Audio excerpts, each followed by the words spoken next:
You must know and care about the suspension in your car or motorbike, as it impacts the safety and comfort of your trip. But what about e-scooters? Has it ever occurred to you that e-scooters have suspension? The fact is that suspension in e-scooters is just as important. Most e-scooters require flat roads, but that's unrealistic to always expect perfect road surfaces without any bumps or dips.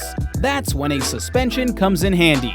Otherwise, your ride may not be as comfortable as you want it. The riding comfort also relies a lot on it. The suspension works like a cushion by dampening and reducing the impact of road irregularities to smooth each ride. You'll notice the difference at once. You'll feel like the ride is more stable on e-scooters equipped with both shock-absorbing tires and a suspension system compared to e-scooters with only pneumatic tires when riding over bumps. There are 3 common suspension types for electric scooters: spring, hydraulic, and rubber suspension.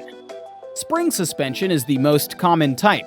As the name suggests, a spring is the main part of it. The spring moves up and down or forward and backward to maintain your e-scooter's balance and stability. Hydraulic suspension is a more costly type that's often seen in sports e-scooters or advanced models. It relies on a hydraulic actuator that is filled with liquid to dampen shocks. The actuator expands the liquid, pushing its surrounding components away, therefore smoothing your ride. Rubber offers natural support, softness, and flexibility, making it a nice choice for e-scooter suspension to absorb shock.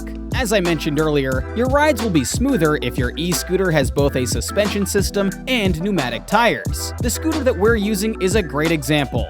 The TurboAnt V8, even at its top speed of 20 miles per hour, maintains a good balance and decent riding quality thanks to its 9.3-inch air-filled tires and the dual-spring rear suspension. If you're considering buying an e-scooter, go for one with a proper suspension system. Then get ready to have a blast.